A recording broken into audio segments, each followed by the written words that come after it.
Bonjour et bienvenue pour ce nouveau tirage, ce que les cartes ont à vous dire. Ça me fait très plaisir de vous retrouver aujourd'hui, c'est vrai que ça fait un petit moment que j'avais pas fait de vidéo, donc c'est chouette de vous retrouver pour un nouveau tirage. J'espère que vous allez bien et que ce tirage vous trouve en forme. Voilà, on va voir un petit peu ensemble, on fait un tirage intemporel comme à chaque fois, c'est-à-dire qu'au moment où vous tombez sur cette vidéo ou alors où vous choisissez de la regarder, vous allez recevoir les messages dont vous avez besoin. Au moment où vous regardez la vidéo, c'est ce que les cartes ont à vous dire, c'est-à-dire que je me laisse juste guider par les cartes, il n'y a pas d'intention de tirage, juste laisser les cartes parler d'elles-mêmes sur ce qu'elles auront à vous communiquer aujourd'hui. Donc il y a 3 groupes, 3 choix, le 1, le 2 et le 3. Je vous montre les jeux afin que vous soyez un peu familiarisés avec les tarots que je vais utiliser. Nous avons le Inkwitch Tarot pour le groupe numéro 1.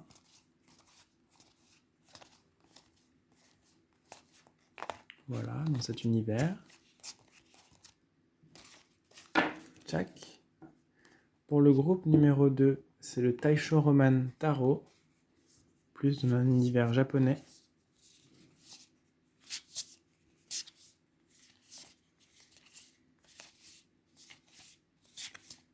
Voilà.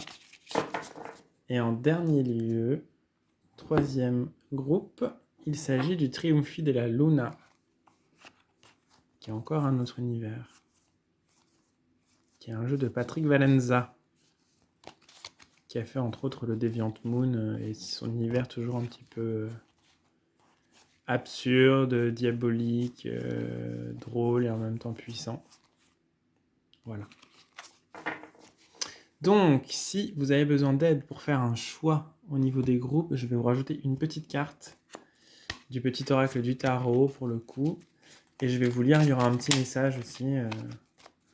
L'idée, c'est de laisser soit la carte, soit le message, soit les deux vous guider vers le groupe de votre choix aujourd'hui.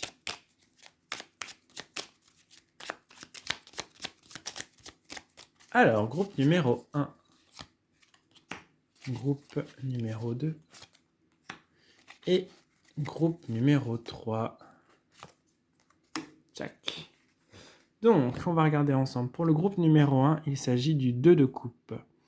Le couple, la relation, le 2. Voilà le fondement sur lequel repose la vie du cœur. Regarde dans ton passé.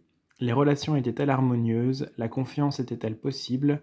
Regarde vers ton avenir. Qu'es-tu vraiment prêt à donner et à recevoir? Pour le premier groupe. Deuxième groupe. La justice. Oseras-tu me regarder dans les yeux? Je suis la patience de la femme enceinte qui attend le bon vouloir de son enfant à naître. Je suis l'implacable témoin du juste et de l'injuste. Je suis ton pouvoir de dire vraiment non pour apprendre à dire vraiment oui. Je suis ce qui, en toi, mûrit. Pour le groupe 2. Et groupe numéro 3. La roue de fortune.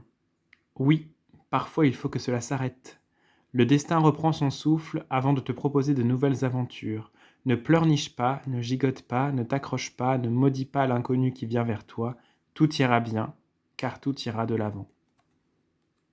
Hop, je vous laisse choisir le groupe 1, 2 ou 3. Et on va commencer tout de suite. Hop, ça va pas être pratique cette histoire. Avec le groupe numéro 1, on y arrive, qui avait choisi la carte du 2 de coupe et le Inkwitch Tarot. Donc, bienvenue pour ce tirage groupe numéro 1. Je vais bien mélanger le jeu pour commencer. C'est drôle, c'est pas le même auteur, mais on dit ça va bien. Ce jeu va bien avec le tapis de tirage, c'est assez amusant. Enfin bref, petit détail. Et donc on va tirer 3 cartes pour ce que les cartes ont à vous dire. Et je rajouterai une carte d'oracle afin de venir un peu préciser, comme je le fais d'habitude, si jamais vous avez l'habitude de regarder mes vidéos, effectivement, ce que les cartes ont à vous dire, c'est un format de tirage que je fais de manière générale ainsi. Hop, alors, première carte. 2. Et 3. Voilà. Et ensuite, une carte des glyphes de Féor. Alors, il y en a une centaine de cartes, donc c'est tout un beans à mélanger. Une gageure. Hop. Oups. Une carte en plus pour vous. La voilà. Ok. Donc, voyons voir pour vous déjà les 3 cartes du tarot.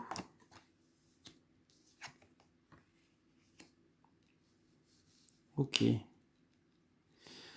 Donc, nous avons le 4 de bâton, le 4 de pentacle, 2-4, et le 7 de pentacle. Donc, par laquelle j'ai envie de commencer? Plutôt par celle-là. J'ai l'impression qu'il y a une sorte de... Il y a une sorte de trop-plein. C'est une carte... souvent, on l'associe à une sorte d'avarice, le 4 de pentacle, de garder ses biens avec soi, de pas vouloir disperser. Mais j'ai l'impression que pour vous, il y a une sorte de chose où vous avez... Il y a trop de choses dans votre vie. Alors, je ne sais pas si c'est sur le plan matériel, si c'est sur le plan sentimental, relationnel, du travail. Mais c'est comme si, à force d'avoir amassé des choses, bah, vous vous retrouvez à avoir beaucoup pris et pas beaucoup donné, ou en tout cas à amasser des choses. Ouais, c'est vraiment pour moi cette idée du dragon qui amasse son trésor ici. Et j'ai l'impression que ça manque de légèreté. C'est ce qu'on sent ici. Il y a un petit manque de fête avec ce 4 de bâton ici. Pour moi, il témoigne d'une aspiration, d'un besoin à quelque chose de plus festif, de plus léger, de plus pétillant dans votre vie, alors qu'en fait, ce qui vous arrive est un peu plus encombrant et plombant, j'ai l'impression. C'est rien de grave, hein, mais c'est comme une sensation. Alors, vous me direz dans les commentaires si vous le souhaitez, si ça vous parle, mais j'ai vraiment la sensation que vous êtes alourdi par quelque chose, par des choses que vous avez accumulées. Est-ce que c'est des souvenirs? Est-ce que c'est du passé? Est-ce que c'est du matériel? Est-ce que c'est de l'émotionnel? Est-ce que c'est de la pensée? En tout cas, c'est comme s'il y avait un trop-plein. C'est quand même plutôt une carte de matériel, mais je veux pas fermer le sens. En tout cas, il y a vraiment cette idée de qu'est-ce que vous pouvez lâcher? Qu'est-ce que vous pouvez laisser aller? Qu'est-ce que vous pouvez abandonner pour justement retrouver plus de légèreté, pour retrouver plus d'allant? C'est comme si vous aviez un besoin de faire le vide, la place nette ici. Il y a un peu ce nettoyage de printemps où, vous savez, c'est comme cette idée toute concrète d'amasser plein de choses et puis finalement ça traîne dans tous les coins et on en a marre et on range, ou on dit bon bah ça je m'en sers plus, ce vêtement là je le mets plus depuis 40 000 ans, hop je le donne. C'est un peu cette idée là. Comment est-ce que vous pouvez faire le tri dans votre quotidien pour vous retrouver allégé, pour vous retrouver avec plus de stabilité parce que vous n'êtes plus sous une montagne de choses en fait qui vous étouffent en quelque sorte. On a cette carte du 7 de pentacle que je lis un peu à côté. Pour moi, ces deux cartes vont ensemble, mais celle-là, c'est un peu autre chose. C'est un besoin pour vous de faire les choses à votre manière, avec patience et minutie, un peu comme cette femme ici. C'est cette idée de revenir à la simplicité, de revenir... vous voyez, on a un contraste très grand entre cette carte qui est une carte de dénuement. Hein, je pense que cette femme, elle ne croule pas sur l'or, hein, elle est dans sa petite maison avec ses vêtements tout simples et puis elle fait sa broderie à sa manière. On n'est pas du tout dans ce dragon qui est entouré de pierreries, d'or et de trésors. Il y a vraiment un retour à la simplicité. Je pense que ce tirage pour vous parle d'un retour à du simple, d'un retour à du concret. Je pense que vous vous prenez trop la tête, peut-être vous avez les yeux plus gros que le ventre ou vous avez trop d'ambition, c'est un peu ce que je ressens. En tout cas, il y a une envie de manger trop gros, une envie de trop posséder, obtenir, accumuler. Ça dépend, prenez la partie qui vous parle le plus. En tout cas, il y a comme un surplus de choses et on vous dit mais reviens à du dénuement, reviens à quelque chose de plus simple, de plus léger, de plus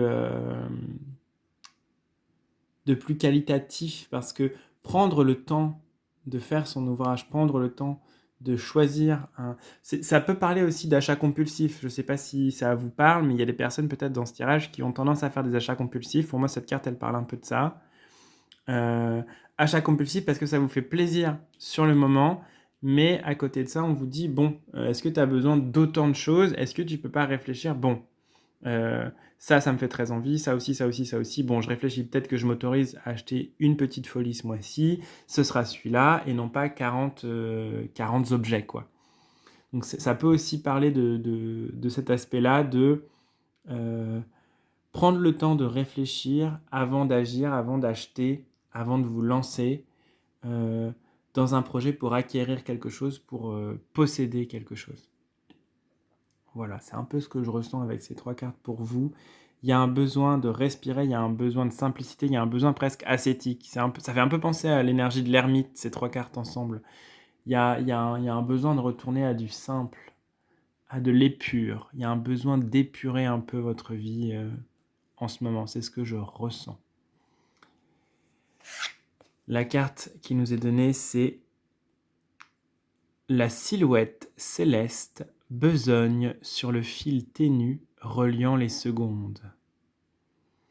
Pour moi, dans cette carte, je retiens surtout le fil ténu, ce côté très très très très fin, où finalement c'est l'importance au détail. Vous voyez, les mystères les plus sacrés de l'univers tiennent à des détails qui relient les secondes, qui relient le temps, qui relient comment on agence notre vie et les choses qu'on met dans notre vie. Pour moi, il y a cette notion avec cette carte de retrouver le goût des petites choses, de retrouver le goût des petits plaisirs, de retrouver ce fil ténu justement qui relie les secondes, de retrouver le goût du temps, de ne pas être dans une accumulation de prendre, mais plutôt se dire ok, qu'est-ce que je mets en œuvre, comment est-ce que je m'investis dans une action, dans une relation, dans un achat, dans tout ce que vous faites en fait. Comment est-ce que vous vous reliez à ce que vous faites et comment est-ce que vous ne faites pas les choses compulsivement. Il y a vraiment une idée de compulsivité ici, à venir délayer un petit peu, à venir diluer avec de l'eau dans le vin là, et de trouver ce fil ténu qui permet de retourner à une simplicité, à un goût des choses bien faites en prenant le temps de les faire. C'est vraiment ce que je ressens pour vous. Vous verrez comment ça résonne pour vous selon la situation. En tout cas, c'est ce que je ressens pour vous avec les cartes aujourd'hui. J'espère que ce tirage vous aura parlé, vous aura plu. N'hésitez pas à me faire des retours dans les commentaires si vous le souhaitez. Je vous souhaite le meilleur et je vous dis à très bientôt. Prenez soin de vous.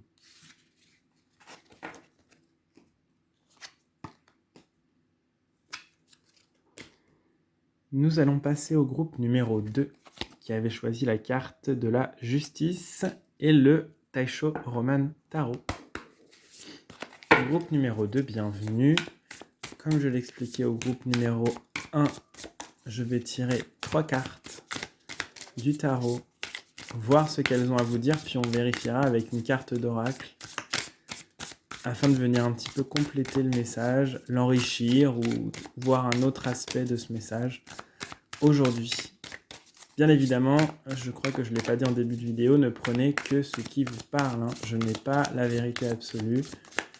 Les cartes sont des miroirs, c'est à vous de choisir ce que vous gardez de ça ou pas. Et puis ça passe par mon interprétation. Donc personne n'est meilleur juge que vous-même sur vos ressentis.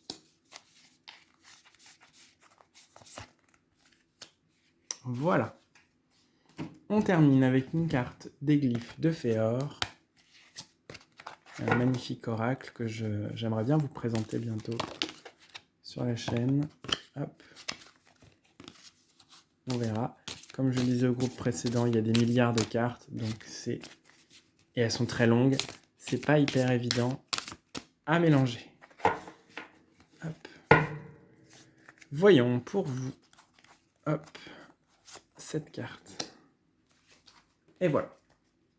Donc, groupe numéro 2. Voyons ce que le tarot a à vous dire.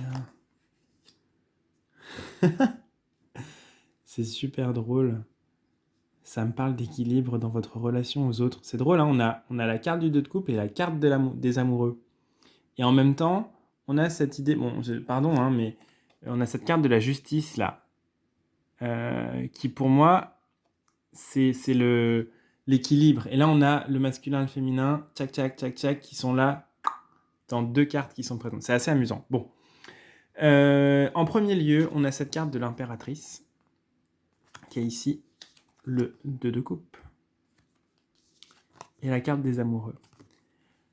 Moi, ce que ça me raconte comme histoire, c'est plutôt chronologique. C'est cette idée, l'impératrice incarne pour moi la femme enfin la femme ou l'homme, hein, ça dépend, le sexe importe peu, c'est l'énergie dont je parle. C'est une femme, l'impératrice, qui est authentique, qui est elle-même, qui est honnête et sincère avec qui elle est, qui sait trouver, qui n'a pas besoin de prouver à qui que ce soit qui elle est. Elle est en accord avec les éléments, elle est en accord avec elle, avec le monde, avec l'entièreté de ce qui est. C'est pour moi une énergie, et surtout dans cette carte de l'impératrice-ci, je la trouve très harmonieuse, très en harmonie avec la nature, avec le reste du monde. Et ça me parle de cette idée de, pour être à l'aise avec les autres, il faut d'abord être à l'aise avec soi. On ne peut pas espérer construire quelque chose avec quelqu'un si soi-même, on n'a pas fait un travail d'amour-propre et d'un minimum construire et déconstruire ce qui en a besoin en soi et chez soi. Parce qu'ensuite, quand on rencontre quelqu'un, c'est comme si chacun amenait un petit vase comme ça, avec ce que nous sommes. Donc on a notre petite coupe, là c'est ce que ça me raconte, hein. C'est dans l'instant ce que me raconte cette histoire.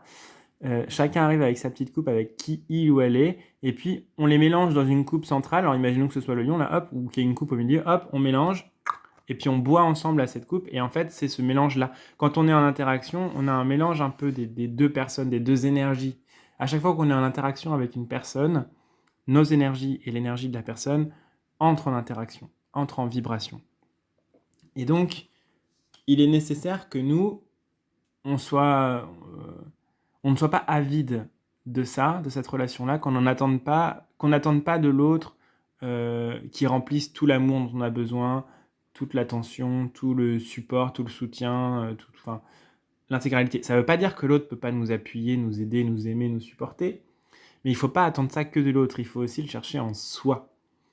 Parce que sinon, on va attendre des choses de l'autre et ce sera déséquilibré. Cette carte des amoureux ici, on voit qu'ils sont égaux.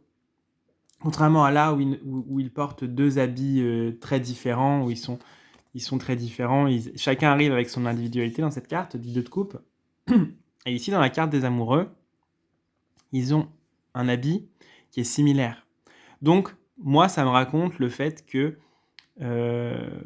chacune arrive avec le plus de neutralité possible. En tout cas, il y a un accord qui s'est fait, il y a une harmonie, il y a une entente qui s'est faite ici, plus que là. Là, on est... Pardon, excusez-moi. On est un peu dans une disharmonie parce qu'on n'est pas aligné. Et si chacun est aligné avec soi, alors on arrive à, en quelque sorte, se mettre au diapason de l'autre, comme un... J'avais envie de faire sonner un diapason là, mais j'en ai pas. Se mettre au diapason de l'autre. Et ça parle pas forcément que de relations amoureuses, hein, ça parle de relations en général. Si on arrive à se mettre au diapason l'un de l'autre, c'est là qu'une relation harmonieuse va pouvoir naître, qu'elle soit amicale, que ce soit quelqu'un qu'on croise dans la rue qu'on ne reverra jamais, ou que ce soit familial, amoureux, ça peut arriver aussi. En tout cas, il y a cette idée de, dans les relations, trouver l'équilibre entre ce que j'attends de moi et ce que j'attends de l'autre. Je ne peux pas attendre de l'autre l'intégralité de ce que je devrais attendre de moi. C'est très étrange comme phrase. Si j'ai des insécurités, l'autre pourra les combler un temps, mais si je ne résous pas à l'intérieur de moi ce qui crée ces insécurités-là, alors l'autre ne fera que colmater une brèche. C'est comme mettre une affiche sur un trou dans le mur en disant « Voilà, c'est bon, c'est beau maintenant ». Oui, mais il y a un trou derrière. Donc un jour ou l'autre, on enlèvera l'affiche et on verra qu'il y a toujours un trou. Donc en fait, colmatez votre mur. C'est ça l'idée. Bon, c'est une métaphore, mais l'idée, c'est de suffisamment chercher en soi les endroits qui ont besoin d'être mis en lumière, les endroits qui ont besoin d'être comblés. Et quand je dis combler, c'est reboucher, afin que ça ne crée pas de vide, pas de trou, qui ensuite attirerait autre chose vers. Parce que on peut vite avoir tendance à rejeter sur l'autre la faute oui, mais un tel a été comme ça, moi j'ai été parfait ou parfaite et il s'est passé ci, il s'est passé ça. En fait, dans la relation avec l'autre, il faut qu'on s'interroge nous aussi. Parce que ça ne peut pas être. Les torts sont toujours partagés, ça on le dit en général. On peut avoir l'impression qu'une personne est plus fautive qu'une autre, mais en fait, en général, on se rend compte que c'est beaucoup plus compliqué que ça et que moi, je projette des choses sur l'autre, que l'autre projette des choses sur moi, que je projette des choses sur moi-même, que l'autre projette des choses sur lui-même ou elle-même. Et c'est très intriqué et un petit peu complexe comment nous nous relions les uns aux autres. En tout cas, prendre un peu de recul, ça peut vous parler d'une relation que vous vivez en ce moment, d'un moment dans votre vie où il y a quelque chose qui sonne un peu creux. En tout cas, ce tirage est vraiment en lien avec le rapport à l'autre et à l'équilibre à trouver entre ce que je donne, ce que je reçois, euh, les attentes que j'ai envers l'autre, les attentes que j'ai envers moi-même, inversement. C'est vraiment une histoire de comment je crée l'harmonie et la balance du plateau de la justice, justement, entre les êtres. Et ce qui me permet, justement, de me rendre compte de ce qui est nécessaire à travailler chez moi pour évoluer dans mon rapport avec l'autre. Voilà, c'est à la fois spécifique et vaste. Je vous laisse avec ça. Mais on va quand même regarder une carte d'oracle pour venir un petit peu compléter ce message. Nous avons la plume. Alors c'est assez amusant. Je ne sais pas si vous connaissez, avant de lire le texte, la mythologie égyptienne. En Égypte, il y a la pesée des âmes dans le livre des morts. Et au-dessus de la balance, il y a toujours une plume. Moi, j'ai envie de la mettre là, cette plume, au-dessus de la balance, pour montrer bien qu'il y a un équilibre. Est-ce qu'elle est au-dessus de la balance ? Non, elle est dans le plateau en face, mais je crois qu'elle est aussi au-dessus de la balance.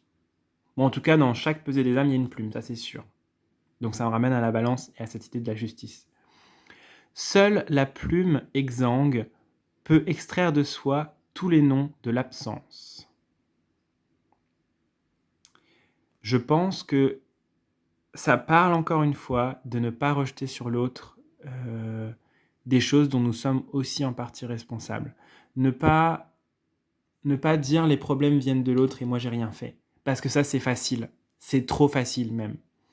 Et bien sûr qu'il y a des situations où on a l'impression que l'autre est entièrement coupable et que nous sommes innocents ou innocentes, mais ce tirage est là pour vous inviter à venir creuser un peu plus profondément. Ok, qu'est-ce qui me fait souffrir dans la relation actuellement ? Quelle qu'elle soit, hein, je le répète. Qu'est-ce qui ne va pas ?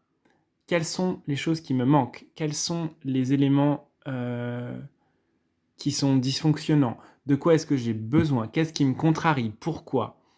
Et en fait, en faisant ça, vous allez vous rendre compte qu'en fait, ça va plus loin, ça gratte un petit peu plus loin sur ce qui vous a manqué ou ce qui vous manque. Parce que peut-être que vous êtes aussi en attente d'une relation.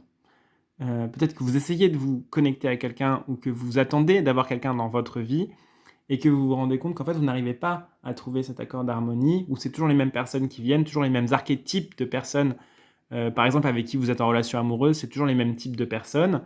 Et ben peut-être parce que vous laissez toujours la même place. Donc c'est les mêmes personnes qui viennent parce que vous avez les mêmes attentes envers les personnes avec qui vous êtes. Donc c'est une idée de venir vous questionner vous pour questionner votre rapport aux autres. Et donc en faisant ça, en fait, en modifiant votre rapport à vous-même et le fait de creuser à l'intérieur de vous, vous allez aussi modifier le rapport que vous avez avec les autres. Voilà, c'est un peu ce que j'avais à dire. J'espère que ça vous aura parlé, que ça vous aura plu ce tirage. N'hésitez pas à me faire des retours dans les commentaires si vous le souhaitez. Je vous remercie d'avoir été présent et à très bientôt. Prenez soin de vous.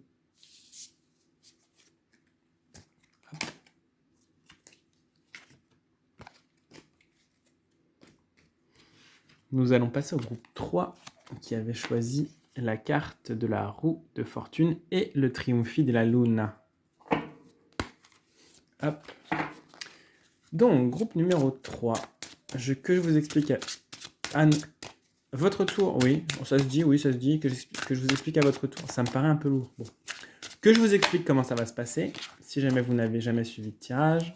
Ouais, ça c'est juste. Il y a 3 cartes de tarot que je tire et une carte d'oracle. Je vois d'abord les 3 cartes de tarot, comment elles parlent entre elles.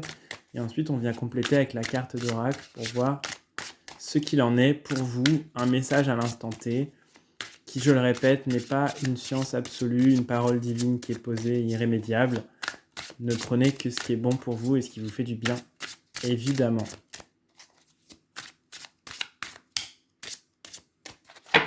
Donc, allons-y. Groupe numéro 3, avec le Triunfi della Luna.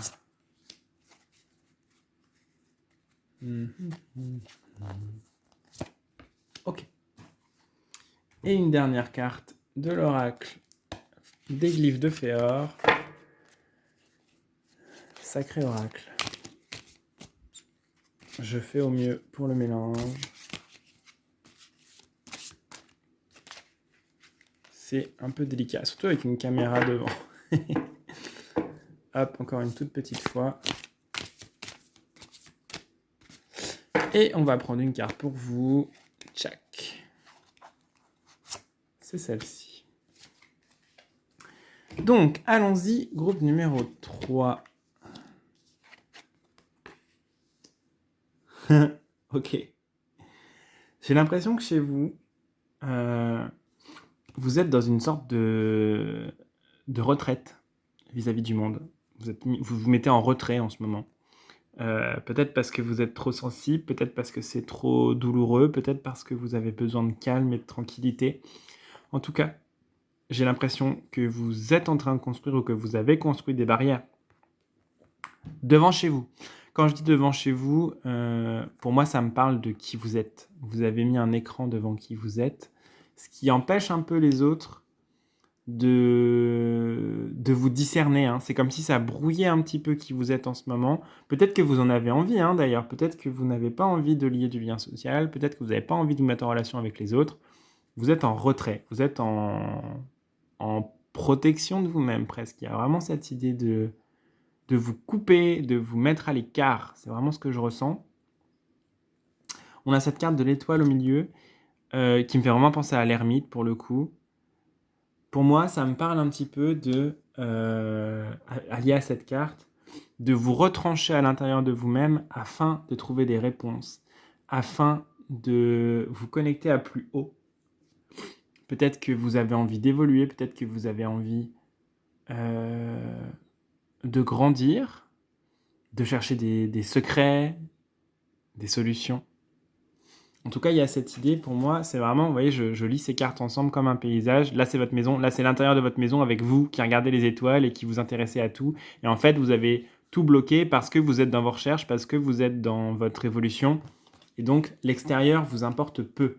Il y a cette idée aussi, voilà, de vous couper du monde, de vous mettre en retrait parce que vous êtes fasciné par ce que vous faites, parce que vous êtes en recherche de quelque chose, parce que vous avez besoin de rêver, de vous évader aussi peut-être. Hein. Cette carte de l'étoile ici peut parler d'une sorte de fuite dans l'imaginaire et dans le rêve. Voyez quel aspect de l'étoile ça fait résonner chez vous. Est-ce que c'est une recherche pour grandir? Est-ce que c'est pour fuir?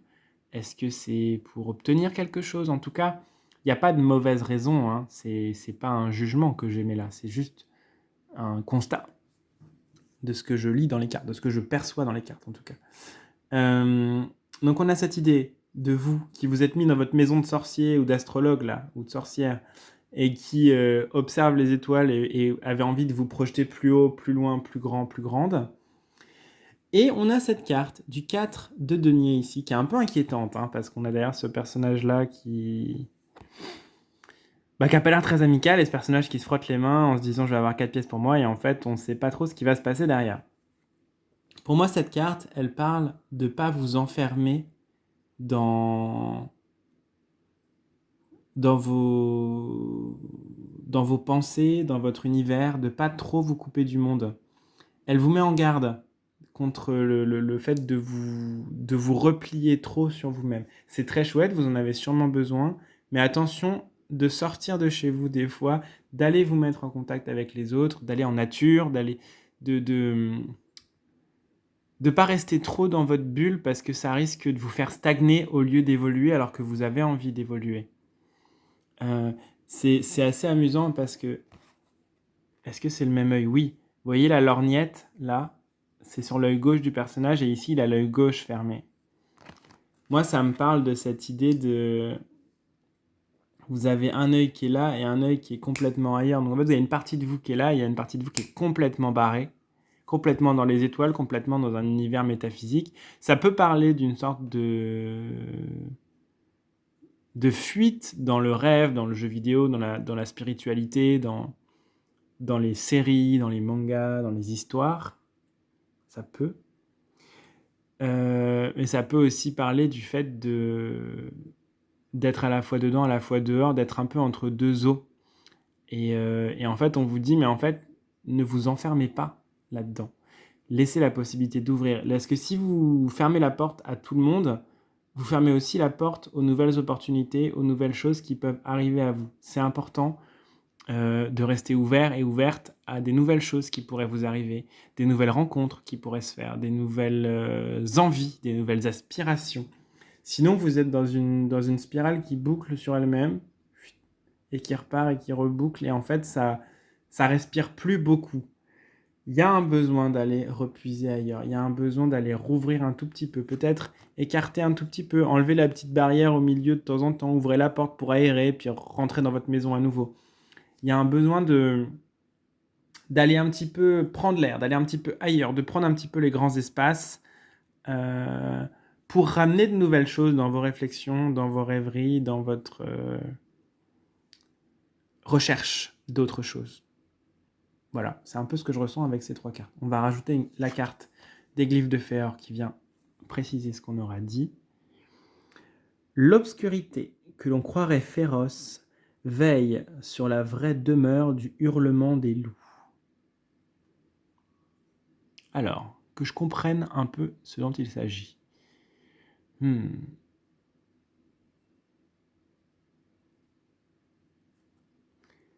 C'est une carte qui vous parle de ne pas avoir peur de vos peurs, justement. Parce que souvent, l'obscurité, c'est ce qu'on associe à quelque chose de négatif. On dit les ténèbres, l'obscurité, c'est les démons, c'est l'enfer, c'est pas bon, c'est les mauvaises énergies, on n'en veut pas. Et en fait, au fond de soi, on a des ténèbres, on a des zones d'ombre. En toute chose, il y en a, et en toute chose, il y a de la lumière aussi. Enfin, ce sont des mots d'ailleurs qui sont utilisés, qui sont plaqués sur des choses. Mais ne pas avoir peur de plonger en soi dans les zones qui nous paraissent plus obscures, plus incertaines. Ne pas regarder que ce qui est brillant, voyez, cette carte de l'étoile ici. Ne pas regarder que les étoiles qui brillent, regardez aussi l'espace, regardez aussi les trous noirs, la terre, les aspects moins ragoûtants de l'existence. Peut-être que vous avez tendance à trop vous perdre vers le positif, vers le hyper bienveillant, hyper lumineux, hyper trop cool, les petits oiseaux d'amour avec les licornes et tout. C'est une face, ça existe. Mais l'autre face, c'est qu'il y a d'autres choses qui existent aussi. Et garder les pieds sur terre, regarder la lumière, regarder les ténèbres aussi, regarder les ténèbres en soi, voir, comprendre les parts d'ombre chez soi pour pouvoir avancer sur le chemin de guérison, pour pouvoir avancer sur le chemin d'évolution et de croissance. Si c'est ce que vous souhaitez, si vous souhaitez évoluer, si vous souhaitez aller plus loin, alors il va être nécessaire d'aller regarder ces parts de soi qu'on n'a pas du tout envie de regarder, qu'on n'a pas du tout envie de mettre à la lumière. Et en même temps, c'est en les sortant de soi, c'est en les observant, c'est en les mettant à la lumière qu'on va pouvoir les transcender, les guérir et les laisser disparaître finalement. Non pas les laisser de côté, mais les laisser guérir de soi-même, purifier en mettant au grand jour en fait. Ça ne veut pas dire de se faire violence, ça ne veut pas dire que c'est nécessaire de le faire, c'est juste un rappel que ça peut être utile et important d'aller chercher en soi, d'aller fouiller en soi des zones plus inconfortables parce que ça permet aussi d'avancer et d'évoluer. On peut avoir envie de se protéger en se mettant que dans le positif, mais aborder le négatif et les choses qui bloquent dans nos vies peut être tout aussi porteur que d'avoir l'impression de vivre dans un monde où tout va bien finalement. Parce que c'est un peu une illusion, tout ne va pas bien. Ou alors c'est une question de point de vue en fait, c'est un peu n'importe quoi ce que je dis. C'est juste que se dire qu'à tout prix tout va bien parce qu'il faut que ça aille bien parce que j'ai peur que ça aille mal, c'est pas un refuge. C'est un peu plus ça que je voulais dire. Voilà, je précise ma pensée. Voilà, c'est la fin de ce tirage. J'espère que ça vous aura plu, que ça vous aura parlé. N'hésitez pas à venir en parler avec moi dans les commentaires si vous le souhaitez. Je vous dis à très bientôt et prenez soin de vous.